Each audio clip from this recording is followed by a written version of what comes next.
being exploited and analyzed by the FBI lab. The drone was recovered in his vehicle. So at the time of the shooting, the drone was in his vehicle with the controller. In addition, our investigation has uncovered.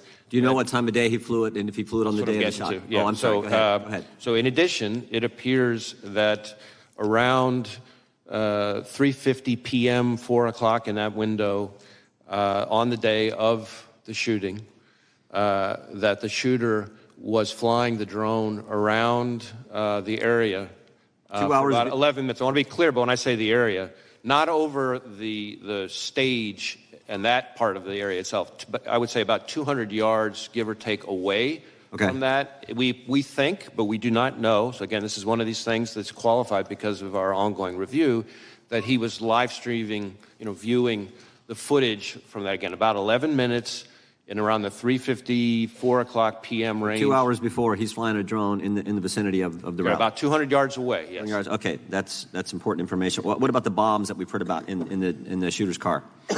So again, the FBI lab is exploiting those explosive devices. Yep. There were, we've recovered 3 devices, 2 in his vehicle and 1 back in his residence. Are these what you would call, your experts would call, sophisticated operations, or this? I don't know.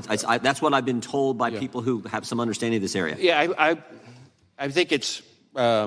We've seen more sophisticated and less. I would say these are relatively, again, keyword relatively, crude devices themselves, but they did have the ability to be detonated remotely. And so to that point, in addition to the 2 devices that we recovered out of his vehicle, there were receivers for those 2 explosive devices with the devices. And then on the shooter himself, when he was killed by law enforcement, he had a transmitter with him. Now, I do want to add one important point here, is at the moment, it looks to us, again, ongoing review, and I can't say that too many times, at a moment, it looks like because of the on-off position on the receivers, that if he had tried to detonate those devices from the roof, it would not have worked. But that doesn't mean the explosives weren't dangerous. And I'm sure we're going to get into all these subjects a little bit later as well. Tell us what you can about the encrypted platforms we've heard about.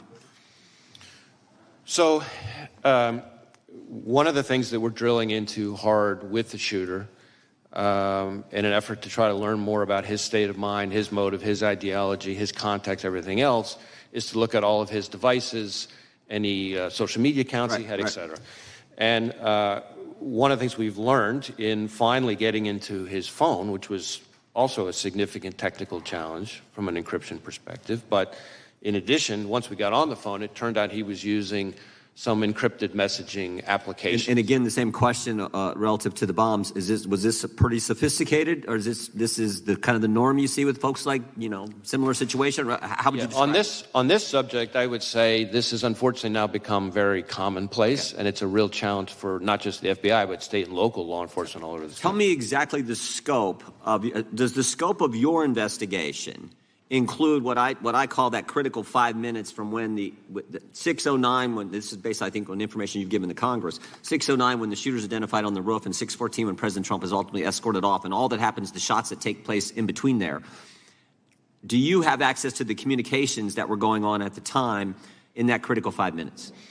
So our investigation, when you say scope, our investigation includes that time frame, although focused again on the shooter himself and his attack. Now, shooter's involved in that. He's obviously involved in that time frame. Correct. And as part of that, as part of our focus, our investigation of the shooter and the attack, of course, we are interviewing law enforcement from the scene because those are some of the most significant witnesses, and we're obviously getting access to their materials and that kind of thing. And the Secret Service has been fully cooperative. You have access to the communications that exist there. That exact question, as I sit here at the moment, I don't know the exact answer to that question, but I know that Secret Service has been cooperative with us. The Congress would like access to those communications as well. I mean, not just that 5 minutes, although I think that's the critical time frame. There's lots of communications we'd love to have access as well. I see my time is up, and they have called votes on the floor. I think there are about 6 minutes left in votes. So the committee will stand in recess until approximately 10 minutes after votes conclude on the House floor.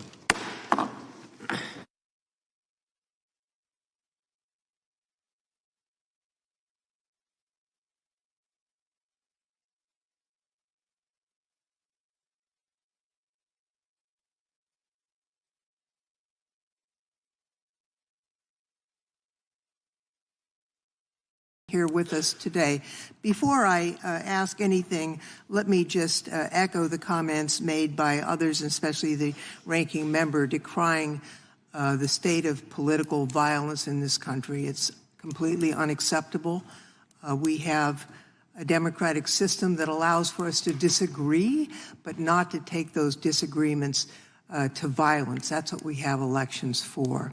And I want to also thank you and all of the FBI for the work that you do and, frankly, the abuse, unwarranted abuse and criticism that have been directed to you by conspiracy theorists and others. It doesn't make your hard job any easier, and I want you to know that many of us notice that and appreciate the work that you and your team are doing. Let me just ask a couple of quick questions. First, many of us are interested in the motives of the shooter here. When it's an assault on a political figure, you immediately assume there's a political motive, and that may be the case here. We don't know yet. But I was interested in what you're seeing on his phone. The press has reported that he had pictures not only of Mr. Trump, but of Mr. Biden and various other members, political figures. Can you discern, was there an element of, mainly Republicans, maybe Democrats? Was it all over the board? Can you enlighten us about that? Well, this is a place where it's particularly important for me to reiterate the caveat that I've included before, because in this instance in particular, we have a lot of legal process out for additional accounts and things like that that the shooter is associated with. So we're hoping to learn more, and we're still exploiting a number of the digital devices. Right. I think it's fair to say that we do not yet have a clear picture of his motive, and I think it's important for me to explain, because I understand, of course, why everybody wants to know the answers to those questions. Often in an investigation, from interviewing people that the subject was in close contact with, looking at the individual's social media accounts, messages, often things, physical evidence in the person's residence. You might see a manifesto, things like that. We're not seeing that yet, but we are digging in hard because this is one of the central questions for us. What I can say is that the shooter appears to have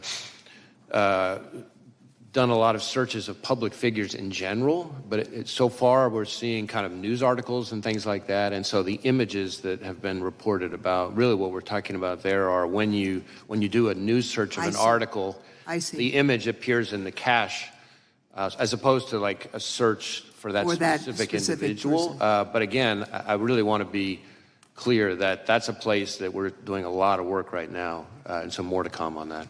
Well, I thank you for that clarification. We're interested also in the role of access to weapons when it comes to this terrible crime. The shooter used a semi-automatic rifle, really a weapon of war, that sadly has also been used in mass shootings around the country, including in my own district.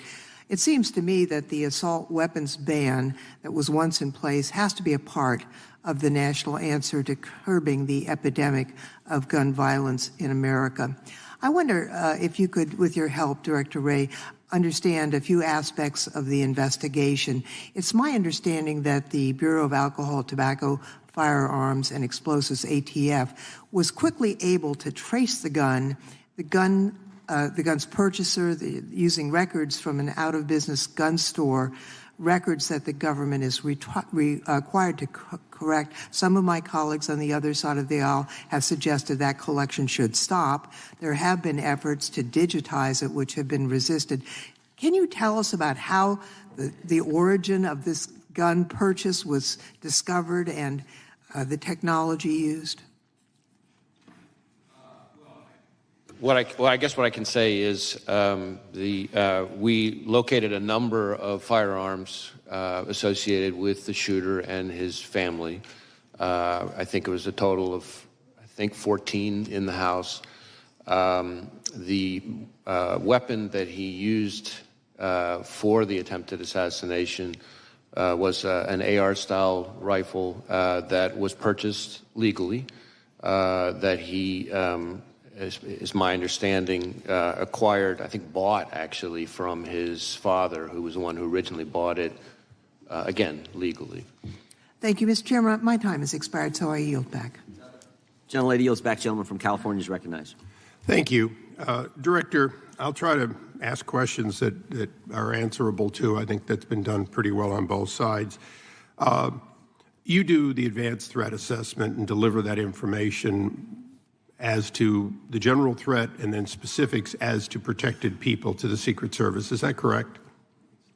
Well, sort of. The Secret Service does a threat assessment, but they're doing that based on intelligence that they receive from a number of sources, including, of course, the FBI. So we share, whenever we have threat information related to a particular individual or a protectee, then we share it with the Secret Service at a number of levels.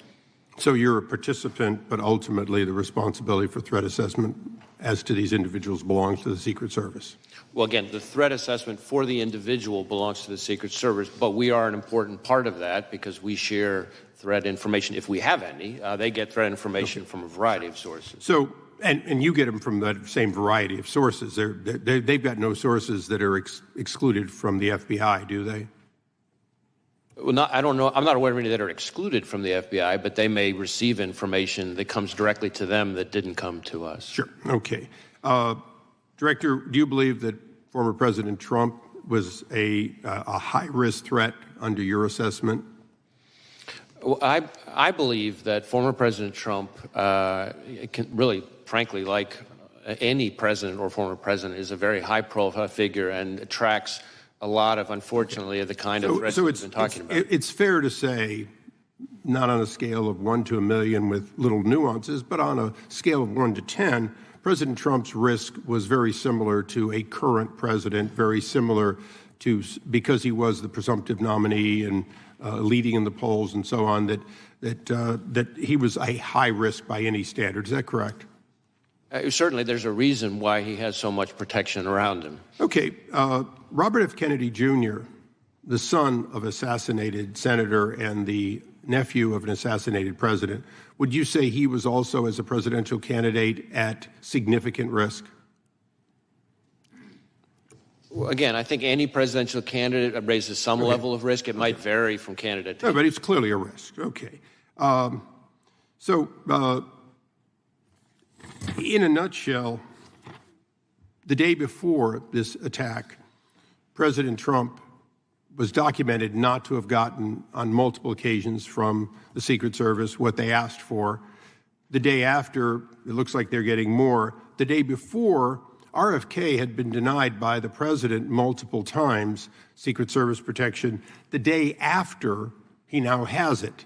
So now my question is the actions of a 20-year-old with a lone gunman on a roof sufficient to change the risk assessment in your mind for President Trump and RFK, or are we just realizing the threat that was always there and being more appropriate in matching it? And I know that's a little vague, but you've been at this for a long time. Hindsight is 20/20. Now that we have hindsight, is it fair to say that giving Robert F. Kennedy Jr. security, upping the security, including drones, overhead support for the president, former president, these are all things that in hindsight should have been done the day before? Well, let me try to answer your question this way. Of course, as I said, the assessments of the level of security to be provided to individual protectees. No, I understand it's a Secret Service decision. But what I would say to you is that, and I've been saying for quite some time, including in front of committees of this Congress, that we are in an elevated threat. We have been for some time. And that comes from a variety of quarters. It is, quite frankly, a dangerous time to be a prominent public official. And in regards to that, the other side has spent a lot of time talking about what people on the right have said. But there was an attempted assassination on a Supreme Court justice. We have had the highest-ranking senator on the other side of this body saying that there were actions, that they were accountable. We have had multiple members of Congress in both the House and the Senate berating the character of members of the Supreme Court as a result of their decisions made, both, sometimes 6-3, sometimes unanimous, whatever. Are those comments, not any one of them, but are those comments and the generation of that sort of, oh, this guy's bad for democracy, this Supreme Court justice is a threat to democracy, is that the kind of thing that raises the threat level, and would you caution against that? Well, I do believe that we've seen an increase in threats of violence, which, again, that's the FBI's lane, not rhetoric, no matter how despicable or heated it is, but violence and threats of violence. We have seen an uptick in threats towards judges, among other prominent public officials, including, as you say, a case that we helped investigate involving a threat to a sitting Supreme Court justice. An attempt. An attempt. Yeah, thank correct. you. Right. I think it's a reflection of a broader phenomenon that we are seeing in this country where people, again, very passionate, I respect that, very angry, I respect that, but there's a right way and a wrong way to express yourself when you're angry. And violence and threats of violence just can't be it. And that's where we fit in. It's not my role as FBI director to call out, particular people's rhetoric. There's a place for that, but that's not my role as FBI director. But when it turns to violence and threats of violence, that has to be treated as unacceptable, and that's the way we look at it. Thank you, Mr. Chairman. I yield back. Director, when did the FBI learn that Iran was threatening President Trump's life?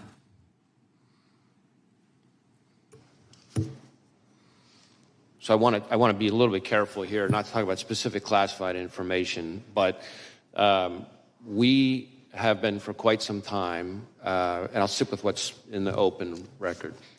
We, for some time, and I in particular for some time, have been calling out the efforts by the Iranian government to attempt to retaliate for the killing of Soleimani by going after current or former prominent U.S. officials, and we've even had an indictment against it. And I think that we need to recognize the brazenness of the Iranian regime, including right here in the United States. And I expect that we're going to see more of it, and I expect there'll be more coming on that. I'm not aware of any threat information related to protectees that wasn't, passed in a timely way, but I can't really get into specifics here. It's minorities' time here, but I just felt that was a question the committee needed to understand, and it sounds like you've known that for a long Secret Service. Any information related to threats against the former president, which again, as we've sort of talked about, is happens all too often, is something that we have a whole process we routinely share with the Secret Service at a number of levels in a timely way, and to my knowledge, that has consistently been followed. Gentleman from Georgia is recognized. Thank you, Mr. Chairman. Thank you for being here, Director Wray. Director Wray, the FBI is the independent law enforcement agency under the Department of Justice. Is that correct? Yes. And does the FBI director currently report to anyone? Well, you mean in a chain of command, yes. Reporting structure kind of thing? Yeah. So the FBI is part of the Justice Department.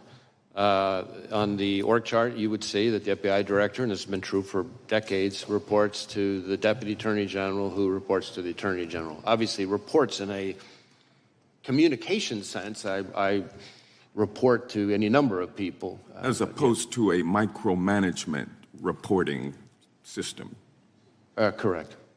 And you would take issue, would you not, with any proposal that would change or alter that chain of command and place you or place a FBI director in the position of reporting directly to the president? Would you not? You would oppose that? I don't think that would be a wise reporting structure. I think the structure that we've had for decades now makes sense.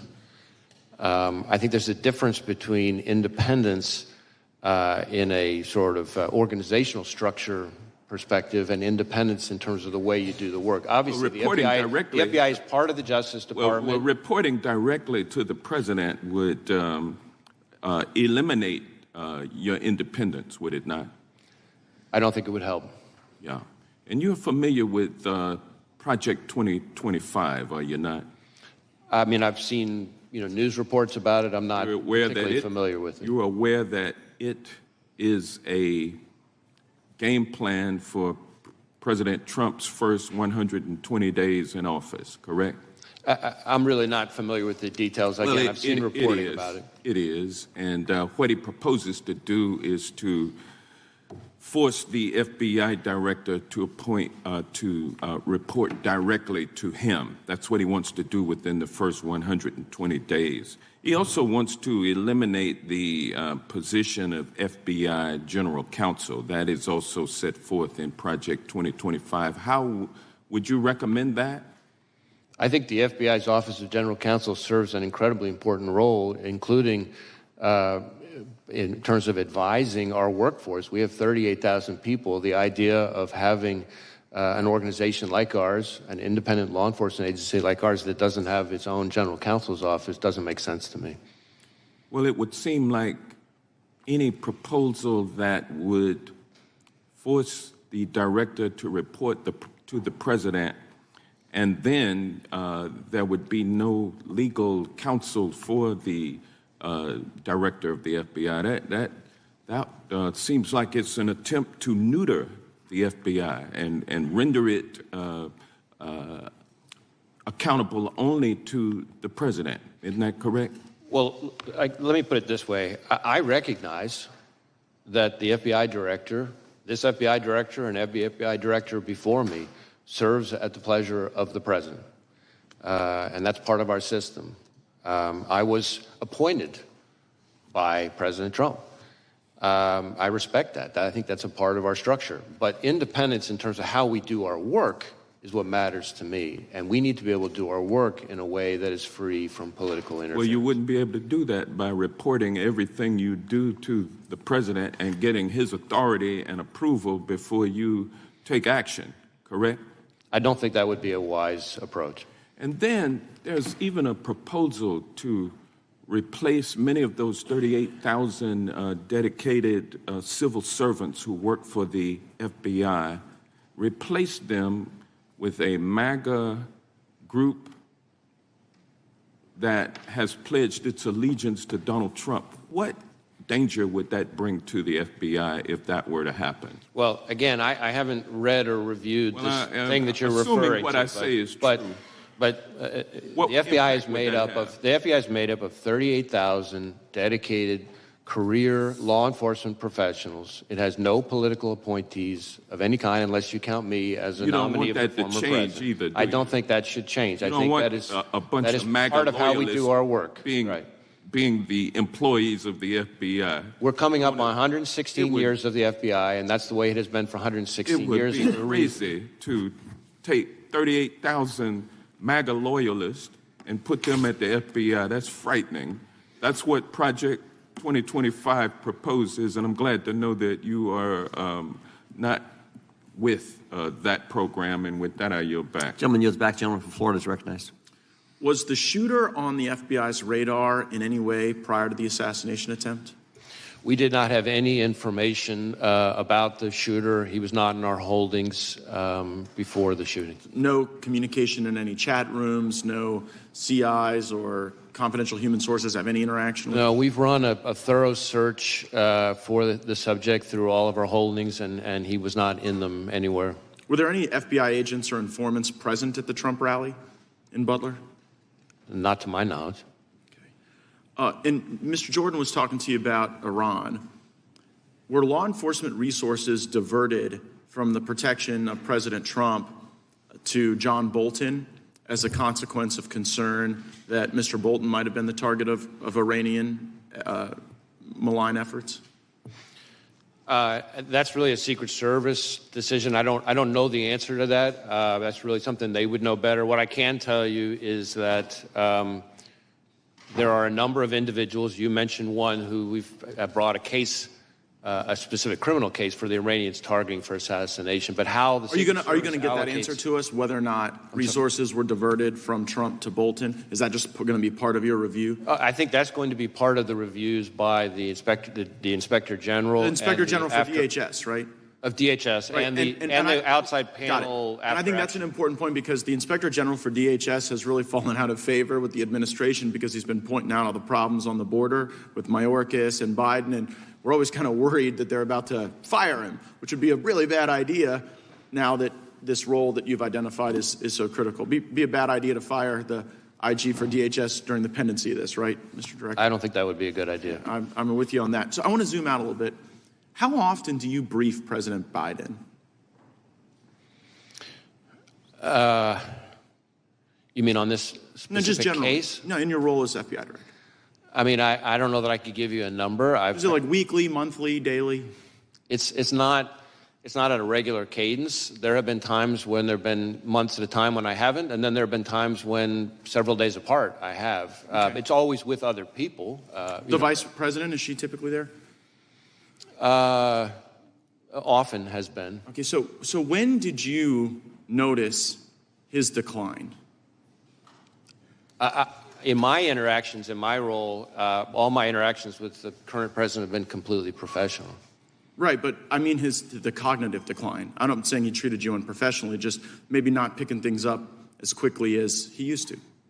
Again, I don't meet with him very often, but what you're describing is not something that I've observed during my interactions with him. I mean, we've had it observed so often that the ranking member and Mr. Schiff on this committee have said that he could no longer continue as a candidate. And so, since you're the FBI director, I was just sort of wondering, like, who's running the country? Like if something bad happened, you'd have to go brief President Biden about it right now? God forbid? And on any number of occasions, I have briefed the president, and as I said, those briefings have all been uneventful and unremarkable. Oh, I can imagine them being uneventful. But in the work where the vice president's also present, like you say, there's like more than half the time there's these briefings, she's there too? I don't know if I said more than half the time. Certainly, there have been times where she's been present. There have been other times where she hasn't. I take you at your word when you say this is the most complicated threat environment you've ever observed over a long career in law enforcement. And I'm just kind of wondering, with this assassination attempt, with the invasion at our border, with all the Hamas that have been let in that you've talked about and briefed about, like, is Biden up to it? And if he's not up to it, and you're a guy who's been regularly briefing him, like, who's been in on this conspiracy to hide the real Joe Biden from all of us for years?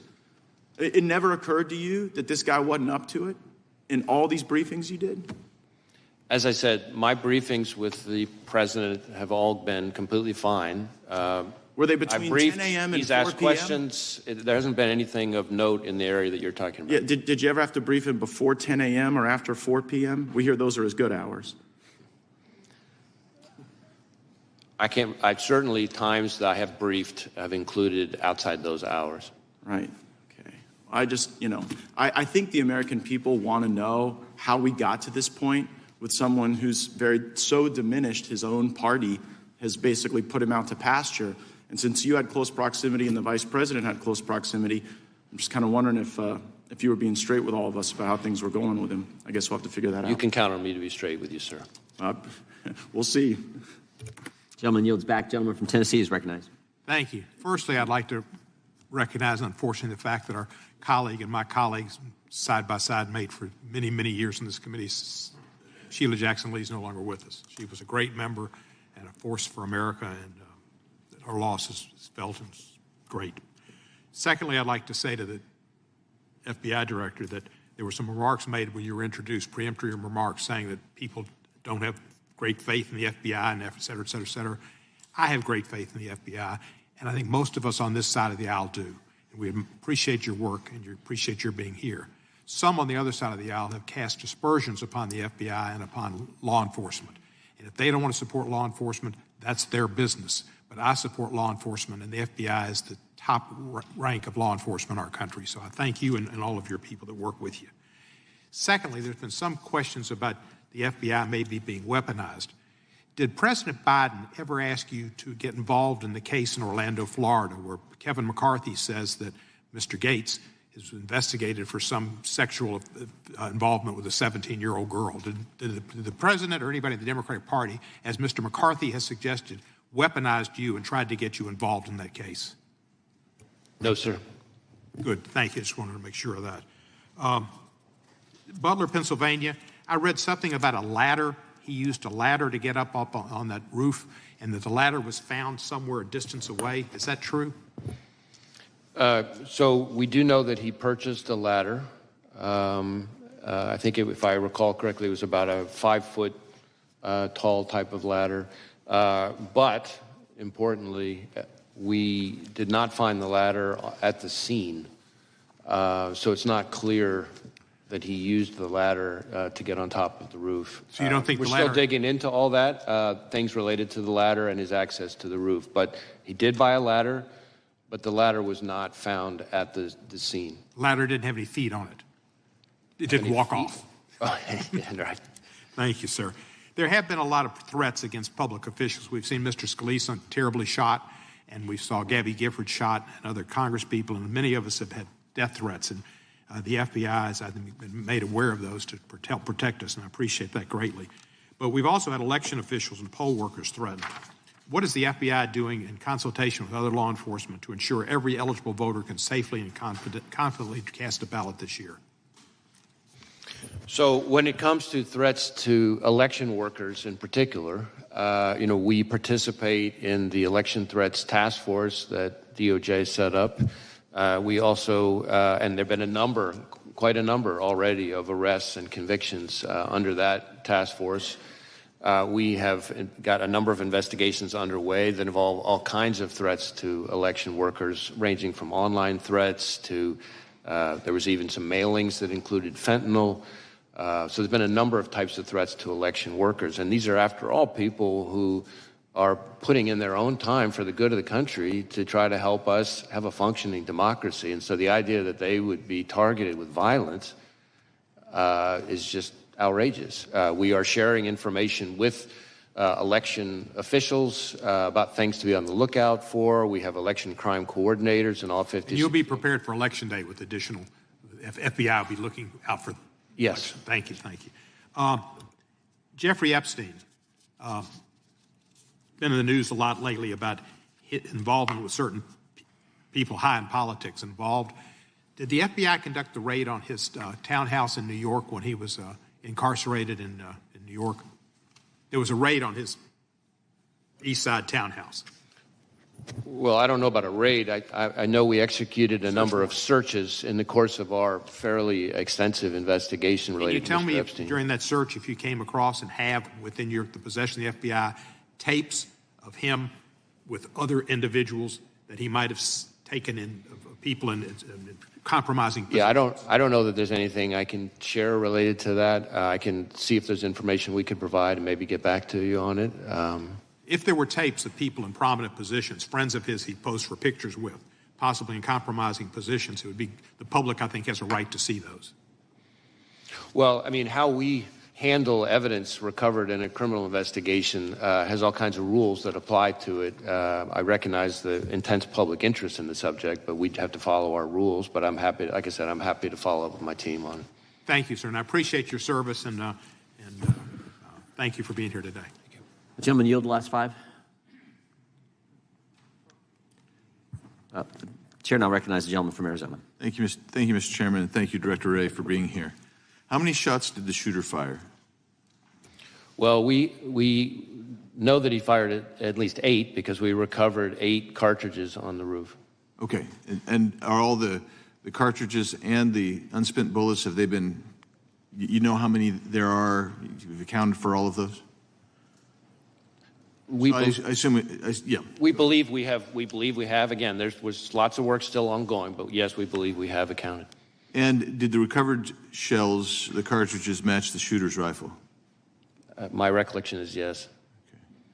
And you conducted an analysis that confirms that?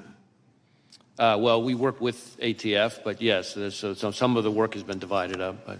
And how many shells casings were recovered from the location of the counter snipers? I'm sorry, I couldn't hear the last part. From the counter snipers location? That I don't have the answer, at least here at my fingertips. Okay. Did the blood and tissue pattern of the shooter, did it match the stories or the witness testimony that you've heard so far? Can you, I'm not sure I'm following the question. Well, I assume you've interviewed the counter snipers, or you have that evidence and other witnesses describing the kill of the shooter. And I'm wondering if the blood and tissue and brain matter is consistent with the testimony that you're receiving. In other words, is the physical... In terms of the manner of death? Exactly. Is the physical evidence consistent with where the shot from the counter sniper took place? Yeah. So the autopsy is being handled by, as is not unusual, the state authorities. My understanding is thus far, I don't think it's fully complete, which is not totally unusual. But so far, nothing remarkable on that front. That's from the body itself, but from actually the scene where the shooter was found, is everything consistent with the testimony, the physical evidence at the scene? Is that consistent with the testimony you've seen, that you've heard so far? So far, yes. Again, ongoing investigation. Were you able to determine whether the shooter took the gun up with him when he climbed up to the top of the roof, or was it already placed there somewhere? So that is something that we're drilling into right now that we don't know the answer to yet. I can tell you, which may be relevant, though, to your question, that, and I don't think this has been reported yet, that the weapon had a collapsible stock, which could explain why it might have been less easy for people to observe. Because one of the things that we're finding is people have observed him, the first people to observe him with the weapon were when he was already on the roof, and we haven't yet found anybody with firsthand observation of him with the weapon walking around beforehand. So that doesn't mean he wasn't, obviously, but the collapsible stock is potentially a very significant feature that might be relevant to that. Did he have a scope? I believe so, but as I sit here right now, I don't remember. Okay. You mentioned about 2 hours before the incident that he'd had a drone and he was using a drone. Instead of me putting words in your mouth, just tell me how you discovered the drone, how you discovered the time, and how you discovered, if you can describe what he would have been observing with the drone and how you determined that, please. So this is something that's very much ongoing right now. We're going back and forth with our lab as they continue to do work on it. What I would say is the drone was in his car. As I said, we've been able to, by exploiting the drone, determine its use and flight paths. There were no pictures or videos on the drone of the day of the rally, for example, but we have been able to reverse engineer the flight path of the drone from the day of the rally, and that's how we know that for about 11 minutes from, I think it's around 3:50 p.m. to 4 p.m., somewhere in that range, he was flying the drone, and we have the flight path.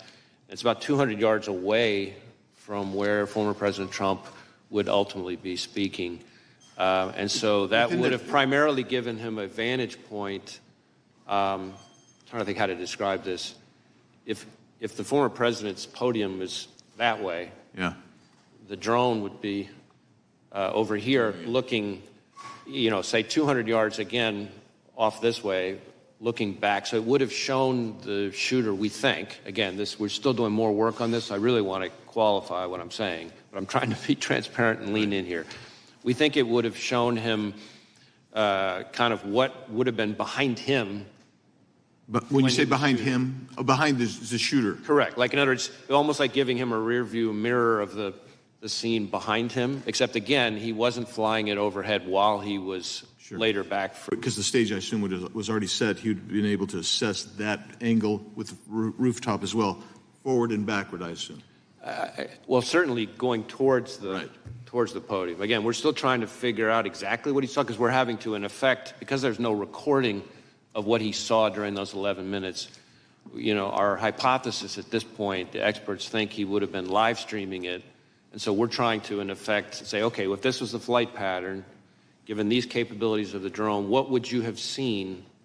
What could you have seen for those 11 minutes? And again, it wasn't over the stage or the kind of the hub of the rally. It was about 200 yards away, but it looks like it would have been looking, let's say, length of a football field or so, more, kind of towards the podium. Great, thank you, Mr. How many separate times was the shooter on the premises? So again, with the caveat that we're continuing to do work on it, we believe that the first time he traveled to the grounds was, I think, a week before, and he spent roughly 20 minutes there. Then he went to the grounds again on the morning of the event, it appears, for about 70 minutes, I think. But again, I qualify that. I'd have to go back and look to be sure of that part. And then he came back in the afternoon, so that would be, I guess, a third time for good. But that included things like this drone activity we just talked about. Gentleman from California is recognized. Thank you, Mr. Chairman. Director, thank you for appearing. Thank you for the extraordinary job that you're doing. Please convey our thanks to the men and women at the Bureau for their incredible work. I've worked with them since I was an assistant U.S. attorney more than 30 years ago. Let me start with a threshold question I'm curious about. When I applied to be an assistant U.S. attorney, I had to go through a background check. Do candidates for the FBI have to go through background checks? Yes. Would someone with dozens of felony convictions survive a background check for the Bureau? No. So they would never be hired by the Bureau? No. Well, clearly the Bureau has, you don't have to comment on this, I know you won't, but clearly the Bureau has higher standards for their hiring than one of America's great political parties. Let me turn to the events of the tragic shooting. Have you been able to gain access to the shooter's electronic communications, social media, and with the caveats that you mentioned that the investigation is still early, have you been able to make any deductions or are there any indications of the shooter's motivation from those electronic holdings? So in terms of our ability to access it, we have been able to get into and exploit a number of electronic devices, digital devices, but not all of them yet. And then within his various accounts, we've been able to get access to some of them, but some of them we're still waiting on. Some of them we may never get access to because of the encryption issue, that it presents an increasingly vexing barrier for law enforcement, not just the FBI, but for law enforcement all over the country. But we're still drilling into that. We have some information. Some places we've been able to look. Some places we will be able to look. Some places we may never be able to see, no matter how good our legal process is. But that's what we're looking at right now. In terms of what we've been able to find so far, a lot of the usual repositories of information have not yielded anything notable in terms of motive or like ideology. Having said that, it does appear fairly clear that he was interested in public figures, kind of more broadly, and I think this is important, that starting somewhere around July 6th or so, he became very focused on former President Trump and this rally. And so one of the things that I can share here today that has not been shared yet is that we've just in the last couple of days found that from our review, to your point about devices, analysis of a laptop that the investigation ties to the shooter reveals that on July 6th, he did a Google search for, quote, how far away was Oswald from Kennedy? And so that's a search that obviously is significant in terms of his state of mind. That is the same day that it appears that he registered for the Butler rally. And when you say that his electronic holdings indicated an interest in different public figures, without revealing anything you're not comfortable revealing about those public figures, can you tell us anything generally about them, either the offices they hold, their political party, or was it simply people of a high profile? Well, a couple things. First, the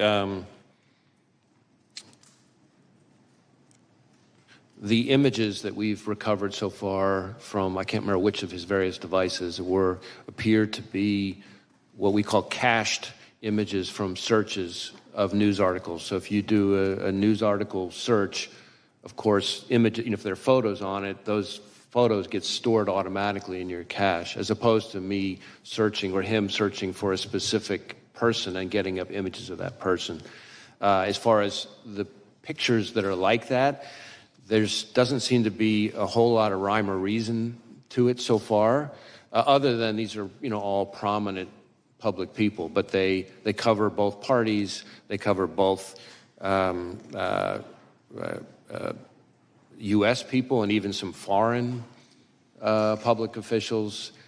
So that part doesn't appear to, that one repository of information doesn't appear to be overly indicative of motive, other than interest in public figures, but that could be just because he was reading news stories. So we're still trying to drill into that. That's why all of these outstanding legal process returns that we're waiting on for various accounts, platforms, et cetera, any one of them could be one that would have very indicative, very important information. If I could be permitted one very short additional question, Chairman. From that, any indication of any other particular target, that is someone who was not just sort of generically the subject of the searches you described, but for which there was more of an interest than others? There's the information I just described at the moment does not appear particularly indicative of targeting in its own right. But again, that dot, once we get other information, could connect in a way that might be more meaningful. But I'm sharing that piece of information with this committee and with the American public, but I think it's important that we put down a qualification. This does not appear to be some kind of target list or something like that. This is cached images from running searches of news stories. And again, there's nothing at the moment, there's no pattern from that particular piece of information that is overly remarkable so far. Thank you. Thank you, Chairman. Gentleman yields back. Gentleman from California is recognized. Mr. Director, you previously told us that you consider the situation on the southern border to be a massive security threat to our country. Is that still your assessment? I stand by my prior testimony. And in fact, just in the last month or so, we've done, conducted a significant series of arrests. I say we, our Joint Terrorism Task Force is working with ICE of a number of individuals with suspected international terrorism ties. And I have also been very vocal about the fact that since the last time I appeared before you, that we are increasingly concerned about the possibility not just of a foreign terrorist-inspired attack, which is very much a concern, but even the potential for a coordinated foreign terrorist attack, perhaps like what we've seen against the concert hall in Russia, for example, but just here in the United States. Well, the 19 suicide bombers who overstayed visas were responsible for 3,000 American deaths on 9/11. What's your best estimate of the number of foreign terrorists who are now in our country? I don't know that I could give you that number. What I can tell you is we have lots of foreign terrorism-related investigations, but that doesn't mean that all of them came in, illegally or anything like that. It seems to me that the simplest act of terrorism would be for dozens of guerrillas to attack low-security, high-density venues, for example, Friday night high school football games all across the country at the same hour. with bombs and automatic weapons that would produce thousands of casualties from coast to coast in a matter of minutes. How likely is such a scenario? Well, what you're describing would require, of course, a lot of coordination. But what I will tell you, and I think you're onto a particularly important point from my perspective, which is that unlike the 9/11 attacks, which, again, I was in FBI headquarters on the day of 9/11, and so I remember it vividly, and I've spent plenty of time in the period after that in my prior positions engaged with the families and the victims. But what we're seeing more and more with the foreign terrorist threat, and frankly also the domestic terrorism threat, is a focus on kind of like what you're talking about, well, what I would call soft targets, which is really for the American people's benefit, just intelligence community speak for where everyday people live their everyday lives. What terrorist groups have now infiltrated our country that you're tracking? Well, I don't know that I would say infiltrated. We have investigations as we speak that relate to ISIS and its affiliates. We have investigations as we speak that relate to Al-Qaeda. We have investigations as we speak that relate to Al-Shabaab. We have investigations as we speak that relate to the Iranian proxies, Hezbollah, and so frankly even the IRGC Quds Force itself. What foreign criminal gangs are now in our country that you're most concerned with? Well, foreign criminal gangs, I mean, we obviously have investigations, a lot of investigations into, gangs like MS-13, for example, and some of its counterparts. Although I think if you were to talk to most chiefs and sheriffs like I'm doing every week, we shouldn't underestimate how prevalent neighborhood gangs are, really. It's a lot of the gang violence. I'm concerned about those that we've allowed in through the southern border and what threat they are now posing. Do you believe that the vetting performed at the southwest border is adequate to ensure that aliens with terrorist or criminal gang ties are not being released into the United States? Well, it's not really for me to speak to the vetting. What I would tell you is that you have to deal with it once they're released into the United States. And one of the concerns that I have, which I touched on briefly in my opening, is there's been a lot of focus on the number of known or suspected terrorists encountered at the border, and that number has increased over the last 5 or 6 years, and that should be of concern.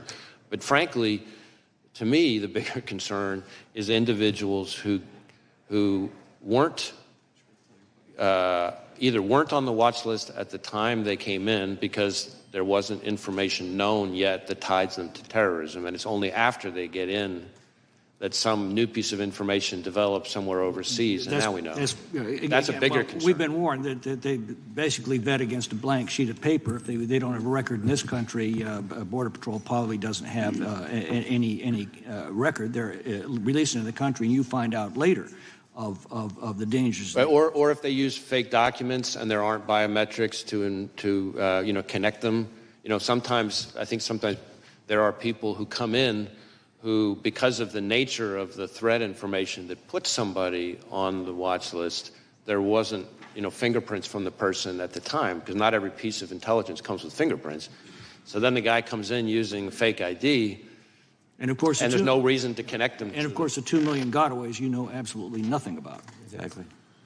Well, I don't know about absolutely nothing, because we may come across them in other things. I mean, one of the key parts of our collective defense here is that we work with 800,000 sworn law enforcement across the country, and we train them on the right questions to ask and things like that, so that we can build in additional eyes and ears if they, do a traffic stop or whatever happens to be.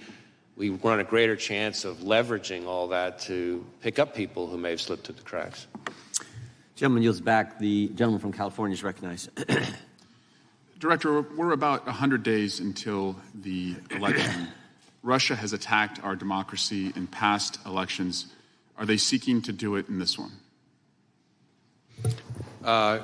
We assess that the Russian government continues to want to influence and in various ways interfere with our democracy, with our electoral process. In fact, just in the last few weeks, we announced a significant disruption of a generative AI-enhanced social media, bot farm, essentially, of the Russians that was designed to be an influence operation, and some of the fictitious profiles of those bots purported to be U.S. persons. So they're still at it. We've seen that in election cycle after election cycle. Do the Russians have a preferred candidate?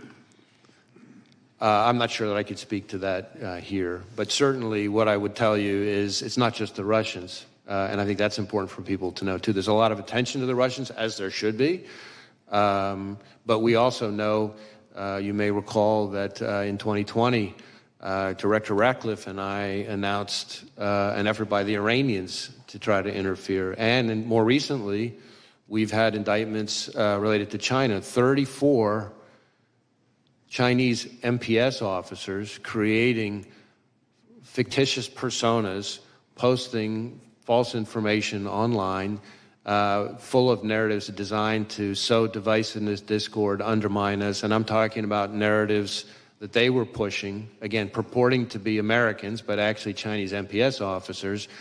For example, trashing any suggestion that COVID came from a lab leak, or trashing U.S. law enforcement on the occasion of the anniversary of George Floyd's death. And shifting to the attempted assassination on the former president, I want to make it clear, in America, violence has never been the answer. Not on a certain day in January or a recent day in July. And I just want to go through the shooting just briefly with you. How many armed officers were within the perimeter, just ballpark figure? That really goes to the security posture, which is the subject of the DHS Inspector General's review and the outside panel, independent panel that's been... Would you say probably more than 100, though? I have to believe that number, but I don't have that number at my fingertips. Our focus is on the shooter and his attack. And the shooter was able to get 8 shots off before he was killed? That's what it would appear, yes. Type of weapon used by the shooter was an assault rifle? Was an AR-style rifle. So that means one trigger pull, one round. Is that right? Essentially. Do you like to shoot? Do I? Yeah. Yes. Do you know the difference between an AR and a bolt-action rifle? I'm not going to try to sit here and engage on sort of firearms expertise, but I've fired a variety of weapons. But had the shooter used a bolt-action rifle, would that have been one trigger pull, one round? That's my understanding.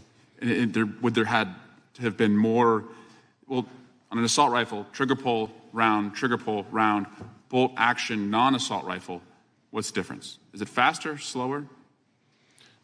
He was able to get more rounds off more quickly than he would have with other kinds of weapons. And that's my point, is that we can add additional resources to protect political candidates, and we should.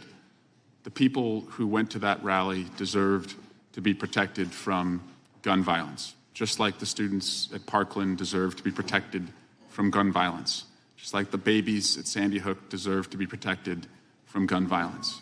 So we'll devote more resources. We've added a presidential candidate who is also now protected. But if we're being honest with ourselves, we have armed this country to the teeth. And we have allowed the most dangerous people to have access to the most dangerous weapons. And I say that as a parent of a 7-year-old and a 5-year-old and a 2-year-old, the 2 oldest who have done multiple mass shooter drills in their classrooms. I say that as a brother to 2 police officers who walk a very violent beat. And I say that as an elected official who believes that my colleagues deserve to be as safe as I deserve to be when we are at political rallies. And so we really need to step back and think, if we allow these weapons to be in our country, can we truly protect our elected officials, and can we truly protect, most importantly, our children and the next generation? I yield back.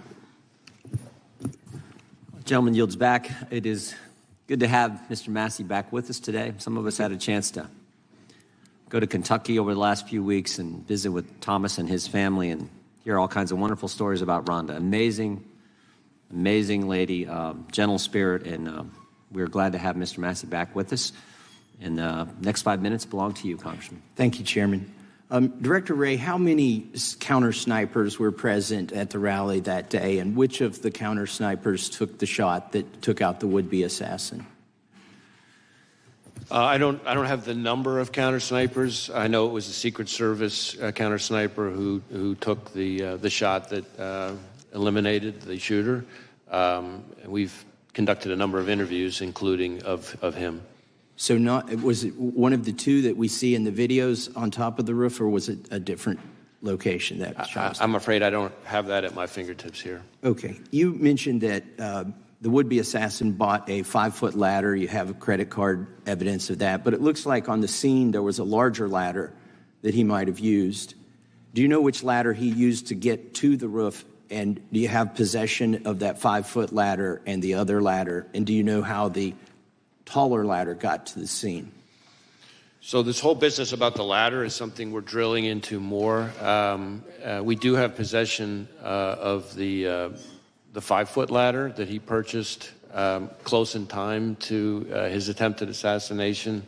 That we've traced the purchase of that ladder from a receipt, a bloodied receipt that he had on him at the time his body was recovered on the roof.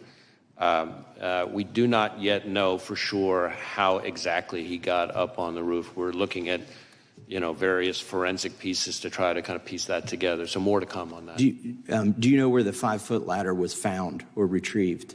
Was it near the roof, or was it still in his vehicle? Neither. I don't have it in front of me, but I know that it was not. I know that it was not on scene, and I know that it was not in his vehicle. But we can circle back to you and get to that. Is there any evidence at all that he may have been in contact with somebody else before this occurred that may have had any prior knowledge or may have helped him plan this event? Well, needless to say, that is a question that we're intensely focused on, because that would obviously be incredibly meaningful. So far, underline, so far, we have not found any evidence of any accomplices or co-conspirators, foreign or domestic. And you're using geolocation data to see if his cell phone was near another cell phone, I presume? Right. We're doing lots of different kinds of cellular analysis, geolocation stuff, looking at his accounts. He, from everything we've seen, which is consistent with what we've learned in interviews, a lot of people describe him as a loner. That does kind of fit with what we're seeing in his devices. His list of contacts, for example, is very short, compared to what you would normally see from most people. So it doesn't appear to be a whole lot of interaction between him, face-to-face or digital with a lot of people. Okay, thank you. That doesn't mean there's not any, and that's why we're drilling into. We're trying to talk to anybody who's had any engagement with him whatsoever, digital, in person, classmates, coworkers, right, et cetera. Appreciate that. And now I want to talk about another possible assassination attempt, and I'll start by showing a video of President Biden, and this is from recently. This is in the last month, if we can play that. Gallows erected to hang the Vice President, Mike Pence. I think it's fair to say it's one of the darkest days in the history of America. Okay, and he's referring to January 6th. Were there gallows erected to hang Mike Pence, as the president says here? I'm not aware of any physical gallows. I can't remember whether, from a demonstration perspective, there may not have been some kind of replica or symbol of something like that. That's my impression. Can we show? Can you raise that up so you can see it? It looks like there was some kind of prop that was built. The construction doesn't look like it lends itself to actually hanging somebody. It's more of a prop, I think, as you suggested, that was erected on January 6th. But if the president were correct that these gallows were erected to hang Mike Pence, that would be a very serious allegation, wouldn't it? I would take it very seriously, yes. Has anybody been arrested, or do you have any leads in conjunction with the erection of this gallows? We had a picture here on the screen, if you can show it again. It was just up there. There's an individual here. who's seen on near these gallows? Has he been arrested? Have you identified this person? You know, I don't know that I could speak to this specific person or the gallows that are pictured on the image. You know, we have had, I think, 850 people who have pled guilty to federal crimes related to January 6th, and I think, you know, another 180, I think it is, convicted at trials. So I can't be sure. And some of them merely for going into the Capitol, but here the president suggests that individual intended to hang Vice President Pence, which seems like kind of a wild claim myself, given the construction of those gallows. But if we are to take him seriously, or even if we aren't, let me just finish by saying this. If you have no leads or you're not sure if anybody who erected those gallows was arrested or is being investigated, you know, were there any confidential human sources involved from the FBI or any other agency in the erection of that prop, those gallows? I'm not aware of anything like that. All right. Thank you. I yield back. Gentleman yields back. Gentlelady from Washington is recognized. Thank you, Mr. Chairman. Welcome, Director Wray. Political violence of any kind is dangerous, unlawful, and totally unacceptable.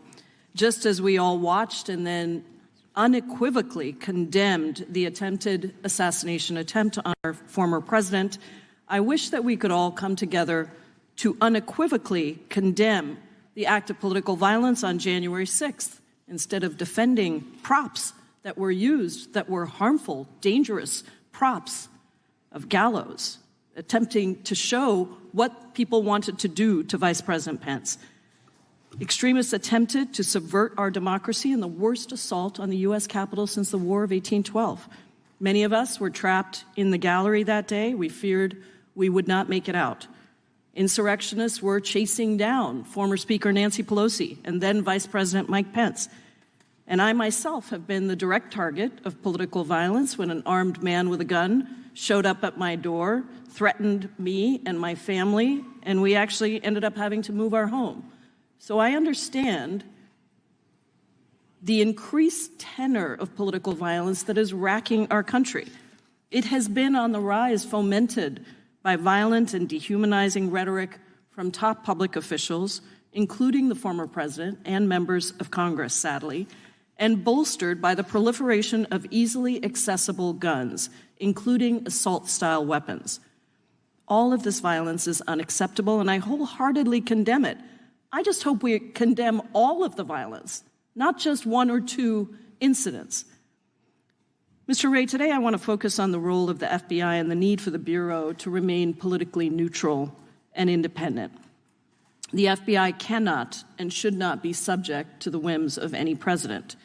The majority apparently doesn't think that the FBI needs to be politically neutral and independent. They want an FBI subordinate to the president, not accountable to the American people. That is one part of a larger plan to undermine our democracy, to remove the checks and balances that have protected us, and ultimately to subvert our freedoms. That agenda, promulgated by the former president, his loyalists, and their MAGA allies, is called Project 2025. It is publicly available online. I encourage everyone who's watching this to Google it. It includes plans to undermine every part of our government, including the FBI. Trump's Project 2025 agenda says that the director of the FBI must not be independent of politics, but instead must do whatever the president orders. Under Trump's Project 2025, Trump loyalists would undermine the non-political and independent structure of the FBI.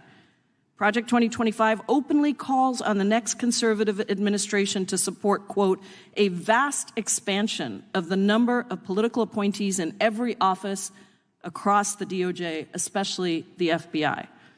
And so, Mr. Wray, given your extensive experience as a law enforcement professional at DOJ across multiple Republican and Democratic administrations, why do you think it's important that the FBI maintain political independence from the president?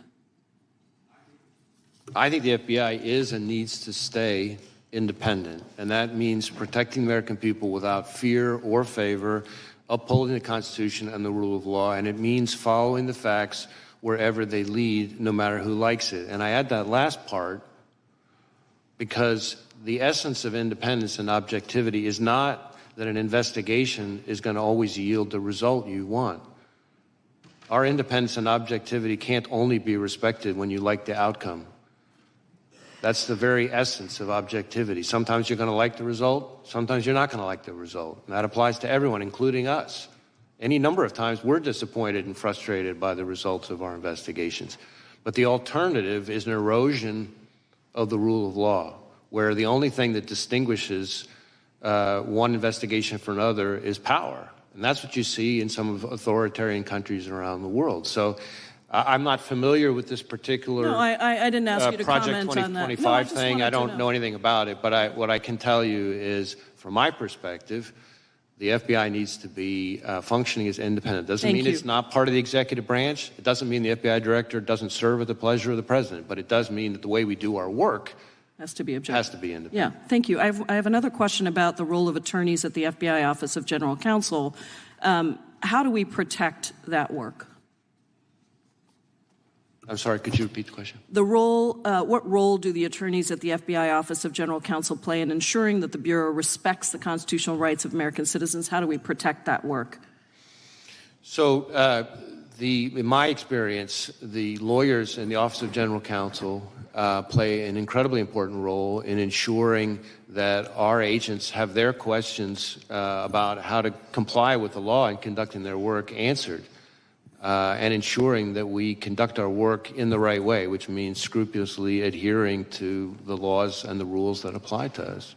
I just wanted to say before I yield, Mr. Chairman, that the Project 2025 also eliminates the FBI's Office of General Counsel in-house lawyers who are responsible for that role. I appreciate your indulgence, and I yield back. Gentlelady yields back. Gentleman from Wisconsin's recognized. Yeah, thank you, Mr. Chairman. I think it was when you were here December of last year, Mr. Wray, that you said blinking lights were going off in regards to the southern border and what is happening down there. Has the border situation improved in terms of your assessment with the security of Americans since you were last here in December? Well, I guess a couple things, and I appreciate the question. So first, the blinking lights comment that I made refers more broadly to the threat environment that I'm seeing as FBI director across a wide range of threats. Contributing to that in a variety of ways are the threats that emanate from the border. So it's not a comment just on the border issues, it's the threat environment that we face more broadly, in my experience in law enforcement. I am increasingly concerned that foreign terrorists could seek to exploit vulnerabilities at our southwest border or at other ports of entry or in other aspects of our immigration system to facilitate an attack here in the United States. I think that is something we have to be concerned about. There's been a lot of focus on numbers of this, numbers of that, and I understand that. But as I think was referenced in an earlier question, it doesn't take very many foreign terrorists to be a real problem. We had 19 hijackers responsible for the 9/11 attacks. And we just not that long ago had a case, some of the members of the committee will remember, where we charged an individual for trying to smuggle individuals in to assassinate former President Bush. Are you concerned that the Border Patrol chief, former Border Patrol chief Rodney Scott, said that he was concerned about very, very minuscule data that they're receiving? So there's all this. We are told that illegal aliens are vetted against databases, but oftentimes they're doing biometrics as they come into this country, but not looking behind it in their home countries. Does that concern you when there's not a review done in the home country? Well, we certainly need as much help as we can get from the countries of origin of these people. When I say origin, not just where they come from originally, but countries they've come through. And the biometric enrollment piece is, of course, an important one. We have situations where even if... Are we doing a thorough enough job of reviewing them, their actions and their lives in their home countries before they came here? Well, I mean, we need more help from our foreign partners. There's no question about that. And I think that's an important part of our domestic partners, like the CIA and others that are supposed to protect us. So there's been a lot of discussion, of course, over the last several years about the pivot to what's called the hard targets, right? The understandable focus, which I support, of focusing on the threat posed by China and Russia and Iran. But with that comes, if you look at, for example, the withdrawal from Afghanistan, we start to lose sources of information about foreign terrorist threats from overseas, and that is a concern to me. Yeah, my time's running out. Has Vice President Harris met with you in regards to the border? Well, I've been in meetings that have included the Vice President that have in different ways touched on border issues. Has she issues. specifically asked you for a meeting in regards to the threat that is at the border? You know, I'm not going to get into sort of specific meetings, but I can tell you that I've been in meetings that have included, among other people, the Vice President that touch on border security issues. Did she ask you questions about what you thought needed to be done in regards to reducing this threat to the American people? You know, I really can't get into specific conversations. Is support for President Trump a security concern within the FBI? I'm sorry, I couldn't hear it. Is support for President Trump a security concern amongst your employees? No. Is objection to the COVID-19 vaccine a security threat? Not from my perspective.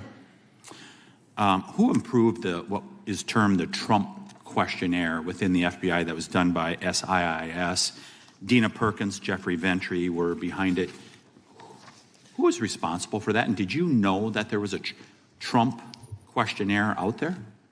So the document you're asking about is an interview outline that we only recently learned about, and in my view is completely inappropriate. I asked my team to get to the bottom of what happened and to ensure that doesn't happen again, and I've learned that it's not an FBI form, that its use was isolated, that it was created not by an FBI employee, but by an outside contractor, and that individual is no longer affiliated with the FBI. But we are sending what we have found to the Office of Inspector General, and we'll cooperate, of course, with anything they find. Mr. Chairman, I'll just close with this. We keep hearing about these isolated examples, whether it's Richmond Catholics, this instance. When is it? Isn't it a pattern? I yield back. Gentleman goes back, Mr. Correa.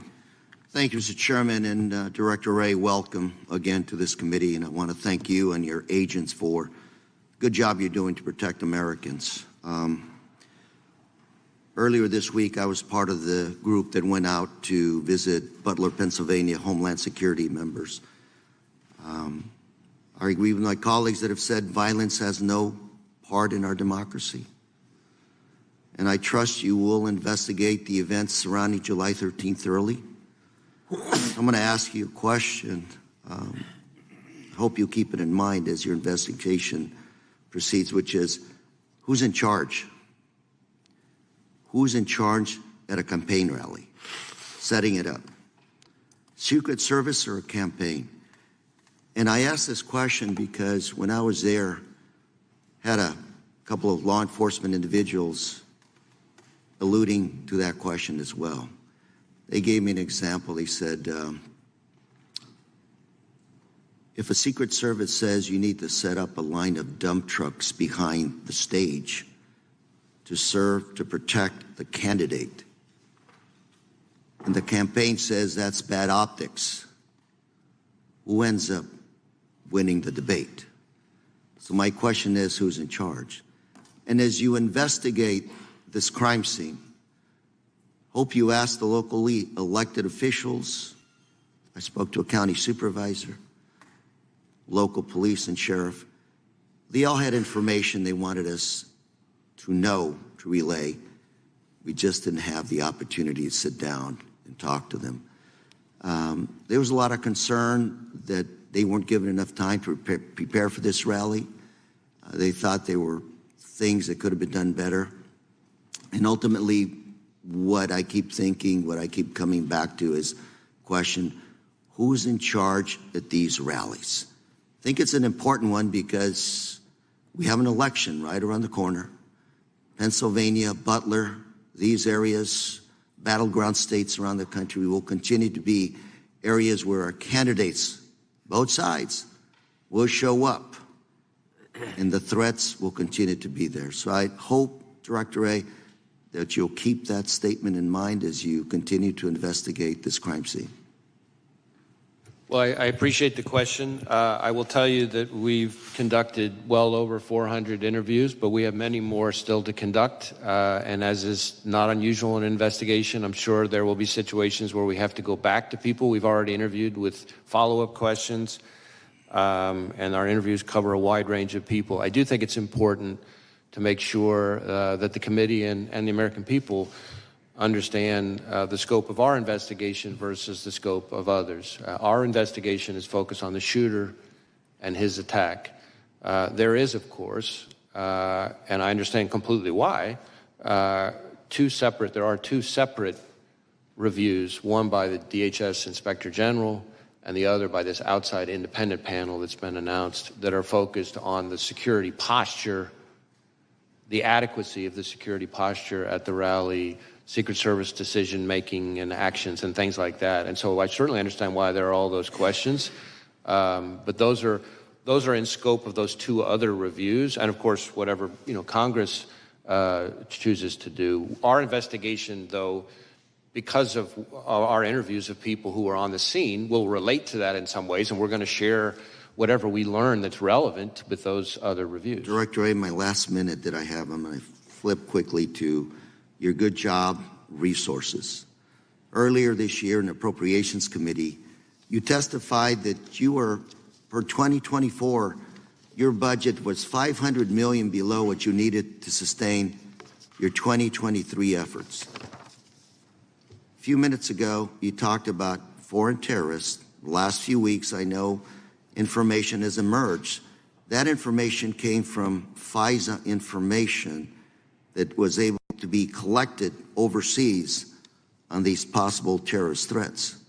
What we have here today is a domestic terrorist, what looks to be a lone wolf. Your statements, there's nothing really there that would have tipped anybody off to this individual. Is that what I'm hearing from you? Well, I don't know that I'd go quite that far because we're still investigating a lot related to the shooter. It does appear so far that we're seeing less in his... My 6 seconds, I would just say, I would ask that you let us know what resources you need to protect the American public and our candidates in our democratic system. I appreciate the question. I would just say this. We are in, as I've said consistently today and for quite some time now, we are in an elevated threat environment covering a wide range of threats, and the FBI is central to protecting the American people from those threats. And state and local law enforcement, who depend on us every day, rely on us for all sorts of services, databases, forensic support, training. I could go on and on and on. And a lot of those departments, unlike the FBI, have had a hard time recruiting. And so this is not a time to pull back on our funding because we're going to leave our brothers and sisters in state and local law enforcement twisting in the wind. And then by extension, the American people we're all collectively sworn to protect. Thank you. And Mr. Chair, I yield. Gentleman yields back. Gentleman from Texas recognized. Thank you, Chairman. Thank you, Director Wray, for being here. When did you last speak with President Biden? I don't have the exact date, but it's been certainly since the since the shooting. So you have spoken to the president since the assassination attempt on President Trump's life? Yes, sir. And what was the mental state of the president? We had a perfectly professional conversation. And are you do you have any scheduled briefings of the president upcoming? Not at the moment specifically scheduled, no. In 2016 and 2015, top FBI officials infamously texted about, quote, their insurance policy to make sure Trump was never elected or inaugurated as president. Have any FBI agents texted, emailed, or expressed disappointment that Trump survived the assassination attempt or otherwise editorialized about the assassination attempt? I don't know about any agents. There have been at least two instances, I think, or one instance of an individual who posted something that I consider outrageous and totally inappropriate. And unacceptable. And that individual has been referred to our inspection division, which is the arm, our sort of internal affairs investigatory arm that does the disciplinary process. Okay. Will you report back to this committee any other incidents? I'll do my best to share information with the committee. You testified earlier that the FBI maintains high standards irrespective of so-called diversity efforts. Is it true that in December of 2016, former Director Comey lowered the passing standards for Phase 1, allowing an influx of previously unqualified applicants to continue in the hiring process who normally would have been stopped back in December of 2016?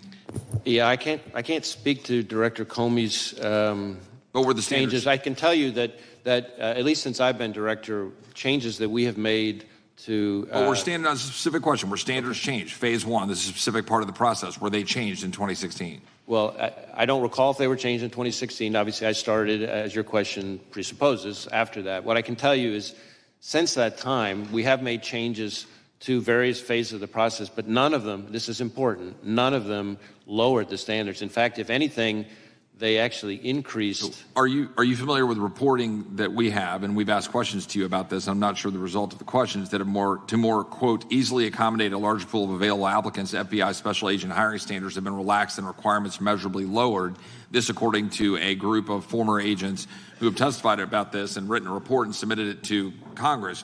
In addition, specifically, minority, people with 20-year careers, one in particular, a minority served for more than 20 years, wrote in this report and submitted it to Congress saying that these standards were in fact lowered and that in fact if you were hiring, you were moved off of hiring if you put quality above these kinds of DEI requirements. Do you reject this report? And do you have comments on this report? I haven't read. You're aware of the report. I'm aware of the report. I know that I've read every detail of it, but I can tell you that the claim that we have lowered our standards to be less selective and less competitive is not accurate. So do you believe these former agents are lying to Congress when they submit a report to Congress stipulating and suggesting otherwise? Or are you saying that they are lying? I'm saying they're mistaken.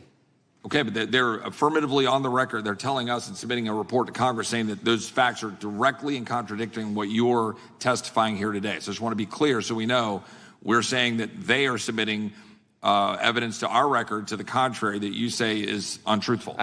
I encounter all the time when I travel around the country and have conversations with our agents, and one of the things I try to do is have meetings with some of the longer-serving agents without executive management. That's okay. My only question is and my point here's the implication is it's untruthful. So, but I need to move on. I got 1 minute left. Are you familiar with the case of Paulette Harlow? She's a 75-year-old elderly woman from Massachusetts with a debilitating medical condition. She was prosecuted for violating the FACE Act and sentenced to 2 years in prison. She has to go to Texas in 2 weeks. She was praying at an abortion clinic in Washington, D.C. The FBI interrogated and investigated her. Do you think it is appropriate for a 75-year-old woman who is praying at a clinic in D.C. to be put in prison for 2 years for that activity? Just a simple question. Do you think that's appropriate? I'm not familiar with the specific case. You're not familiar with that case. It's been significantly in the headlines. But you don't know how to comment on that case, that it's appropriate for a 75-year-old woman to be put in prison for 2 years for praying at a clinic. Again, since I'm not familiar with the case, I don't want to start weighing in because I don't know all the facts. But what I can tell you is that when it comes to FACE Act enforcement and abortion-related violent extremism, I think one of the things that gets lost, and I appreciate the opportunity to clarify it, is that really since the Dobbs decision, actually, more of our abortion-related violent extremism investigations have focused on violence against pro-life facilities as opposed to the other way around. And we've had a number of investigations. We're using FACE Act resources and our JTTFs. We're still waiting on responses on letters that we've sent indicating the data to the contrary, that there's been significant amount of efforts in targeting of people who are pro-lifers who go to clinics and that they've been prosecuted, like this case, a 75-year-old woman who is now going to jail in Texas for 2 years because she was praying at a clinic in Washington, D.C. And we've submitted questions on that, and I'd appreciate a response on it. I yield back. Gentleman yields back. Gentlelady from Pennsylvania is recognized. Thank you so much, and thank you, Director Wray, for being here and for the work that your team does, as well as for sharing the information that you've been able to today. You just got a couple questions about that seem to imply that there was some problem with the FBI's diversity efforts, and certainly the 1950s version of the FBI was singularly Caucasian male agents, et cetera. Is the FBI a better force for having a diverse range of employees and agents? I think diversity makes us better, but like everything else, it has to be done the right way. I think we can have a more diverse workforce and do it without lowering our standards, and that's, in my view, what we've done. And you haven't lowered standards at the FBI? We have not. I repeatedly come across people who are confused about different parts of that, and I appreciate the opportunity to set that straight. Thank you. Yeah, I think we're all concerned here as we've seen the rollout of this Project 2025 that purports to try to eliminate any reference to diversity efforts across the entire federal government. So it is sort of a top-of-mind concern as it's threatening to become reality. So what I did want to talk about today is something some of my colleagues have mentioned, which is the normalization of threats and violence against public servants at all levels, whether it's election workers or school officials, elected officials and their families, judges, federal law enforcement agents, and others. To be clear, I think it's very clear that the majority of Americans wholeheartedly condemn any sort of political violence and understand that it's not legitimate discourse and that it has no place in our civic life. But words do matter, and they have consequences, particularly when uttered by people in positions of leadership. So that's why I remain very concerned by the willingness of some members of Congress to repeat disinformation and conspiracy theories that undermine trust in our public institutions, which serve all Americans. And when elected officials embrace overheated or fact-free rhetoric, it becomes dangerous. I have been heartened, as many national leaders have unequivocally condemned calls to violence, and I would urge all members of this body to do so and continue to do so, regardless of the party affiliation of the perpetrators or the targets of such threats. You and our other national security officials have repeatedly warned us that foreign actors are actively working to spread disinformation, to influence our elections and discredit our public institutions, and we shouldn't be aiding and abetting them. So to live in a country that we aspire to, where our most valued democratic processes like free and fair elections can be carried out unimpeded, and people can run for office, serve their communities, and exercise their right to vote without fear of violence, we've had some concerns about violence around our elections. In 2020, the endorsement and promulgation of falsehoods about the election results by the former president and his campaign led to threats and attacks against election officials and poll workers in Pennsylvania. And those falsehoods also wasted millions of taxpayer dollars on frivolous lawsuits and extraordinary security costs. So as we're again approaching November, we want to ensure that those who implement and defend our elections, our neighbors and our nonpartisan civil servants, can do that important work free from conspiracy theories and threats. So we know our local law enforcement across Pennsylvania are preparing for some disruption and threats because while Pennsylvania may be a battleground state in the upcoming election, that battle should obviously be a war of words over policy and the vision we're charting for our country's future, not an actual civil war. So how is the FBI working with state and local law enforcement to prevent and respond to election-related violence, particularly against election workers?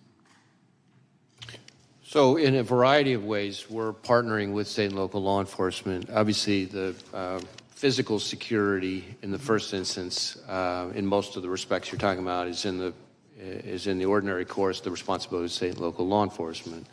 But we play an important role in a number of ways. So we share, threat bulletins, information like that about things to be on the lookout for, things we're seeing. If we ever have specific threat information, then we work to get it to the right people. We have election crime coordinators, which we've had for decades in all 56 field offices who have existing relationship with not just state and local law enforcement, but election officials, especially focus on security and threat-related issues. And then, of course, we're participating in the election threats task force that DOJ set up, which is focused on threats of violence or actual violence against election workers specifically. And we've had a number of arrests and even some convictions already on that. Okay. Thank you for your input. I yield back. Gentlelady yields back, Director. It's my intention to go approximately another half an hour. Then we will break for the Prime Minister of Israel's address to the Congress on the floor, give you a chance for lunch, and then resume after that. But we'll keep pushing through for the next half hour if we can. Gentlelady from Indiana is recognized. Thank you, Mr. Chairman. Thank you, Director Wray. I think you have a little bit better tone in conversation, so I appreciate it, and answer some questions, so I appreciate it. Hopefully you'll answer also on 2 letters that I sent you over a year ago, one related to Durham report and the other one related to Russian infiltrated SBU that collaborated with FBI. So hopefully we'll get these answers, and hopefully we'll start doing authorization. Don't you think doing authorization would help us to get better answers? Congress should be probably working authorizing new agency. Don't you agree with that?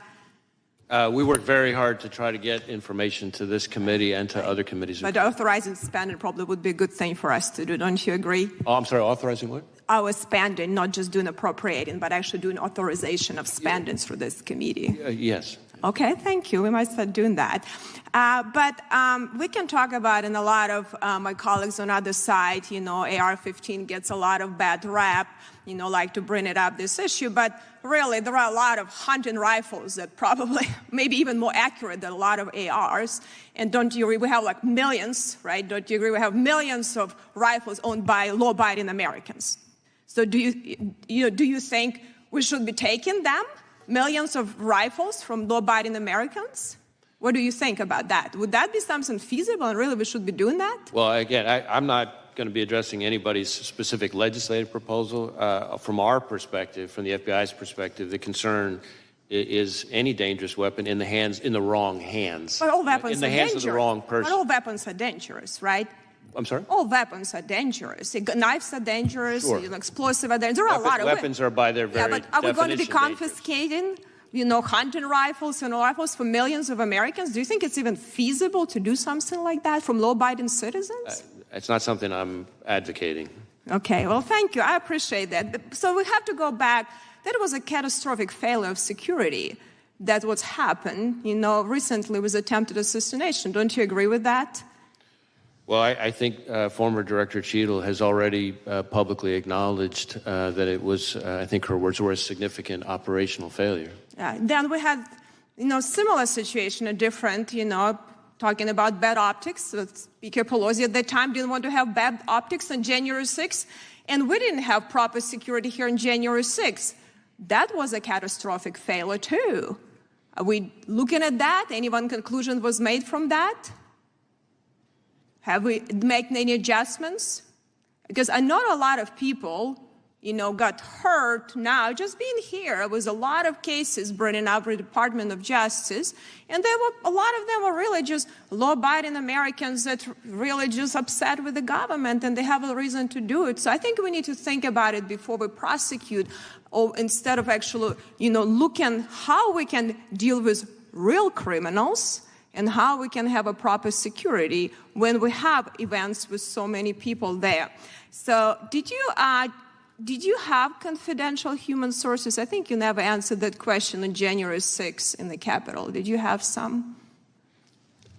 I'm sorry, what's the question? Confidential human sources. Did you have them on January 6th in the Capitol? Well, again, I'm never going to be getting into when and where we have or have not used confidential human sources. But are you willing to stand the record that you had no confidential human sources that went into Capitol on January 6th? As I've said consistently, I'm not going to get into where we have or have not used confidential human sources. I can tell you that if you are asking if the violence at the Capitol on January 6th was part of some operation orchestrated by FBI sources or agents, the answer is no. No, I didn't ask you that. I asked, so did you investigate any confidential human sources? Did you do any investigation and looking at that? So you're not answering if you had any or not. So if you had potentially, did you do anything you needed to make sure to investigate that none of your sources did anything wrong? If they did wrong, they were prosecuted the same way, like you're trying to prosecute a lot of people that really, even in Supreme Court ruled recently that some unconstitutional charges. Let me just add that there have now been, I think, 180 individuals who've gone to trial, in addition to the 850 who've pled guilty. Right, but I think the problem is you put these charges, a lot of people would put guilty. But let me say just quickly, because I only have 10 seconds, really. So I hope you will take seriously what you're doing. You know, related to the border security is also a crisis. You know, your vice president was a lead-in on that. Has she initiated meetings with you to lead, like weekly or monthly meeting where she actually get briefings from you as a leading border czar that had that function? Have you had that? Has she initiated any meetings on a regular basis with you? Again, gentlelady's time has expired. The gentleman can respond. Right. On this issue of confidential human sources, number one, I will say there is a DOJ OIG review that's underway that I think addresses some of these kinds of topics, I believe, but I won't speak for the Inspector General. Second, as to this suggestion, which I've heard all too many times, that somehow January 6th was orchestrated by FBI agents or sources, I will note that in addition to my prior comments, that there have now been 850-ish individuals who've pled guilty, another 180 who've gone to trial. They've all had access to defense counsel, discovery, all the things the Constitution and the rules provide them. It's been in front of something like 15 different judges, I think dozens of juries, and not one has given credence to this notion. And in fact, I don't think any of them have even really seriously tried to raise it. So it's not just my word for it. Look what's happening in the cases. Thank you. The gentleman from Colorado is recognized for 5 minutes. Thank you, Mr. Chairman. Thank you, Director Wray, for being here, for your testimony today, for the work that you do each and every day, and that your frontline agents across the country do each and every day to protect Americans, to keep our country safe. Also grateful for the work that you're doing in investigating the horrific events of July 13th and the attempted assassination of former President Trump, which everyone must and has condemned. I would first just ask, do you believe that the FBI has the adequate resources to ultimately ensure that your agency gets to the bottom of it and fully investigates this terrible crime? Well, we are devoting massive amounts of resources to this specific investigation. We have easily several hundred FBI agents, analysts, and professional staff working on it. It involves over half of the FBI's 56 field offices, almost every headquarters division. We even have some of our overseas offices working on it. You might say, well, why is that? Well, because some of the companies that involve accounts or purchases or communications or what have you that the shooter used are foreign companies, so we have to get evidence from overseas from those companies. I've talked about our lab a little bit earlier today. We've got our Office of Technology Division working on the digital devices. We have our Behavioral Analysis Unit, our BAU, working on helping us build out a profile of the shooter. I could go on and on and on. So it's all hands on deck on this case, as I think is appropriate. Now, when you ask about our resources, I've been public about the fact that the fiscal year 24 budget put us $500 million below where we needed to be to sustain current operations. And on FY25, the current House mark would put us significantly further back behind that and would result in significant risks across every program and our support to state and local law enforcement. We arrested something like 50 violent criminals per day, every day, last year. The current mark would mean more violent criminals on the street, more neighborhoods at risk. We have about a 1,300% increase in our investigations related to China and its targeting of us. And I can assure you, China's not cutting its budget. This would mean more threats from China. We have something like 300 to 400 investigations just into cartel leadership. And about hardly a week goes by when some FBI field office isn't seizing enough fentanyl to wipe out an entire state. Those cuts means more fentanyl on the street, more people dying. So the people who suffer the most are state and local law enforcement and the American people we're sworn to protect. And so let me just look forward to working with Congress, but we really need to be smart about what we're doing, and I think that would be a step in the wrong direction given the threat environment that we face. And I couldn't agree with you more, Director Wray, and of course we've talked about this during previous hearings in which you've testified And to be clear, that I think the budget that House Republicans have proposed, which is about a $325 million cut to the FBI, would do precisely what you've described and have deleterious impacts for public safety across our country. And House Democrats are certainly working to prevent those cuts from taking place. You've talked at great length about the events of July 13. There's justifiably a lot of public interest in the investigation, which we understand is ongoing. Wonder if you might, if there's anything that you'd like to disclose or provide to the committee or to the public that perhaps has not yet been gleaned during the course of this hearing, and just give you an opportunity, because there's a lot of folks related to the investigation. Yeah. One thing I can give an update on, which is pretty fresh here. We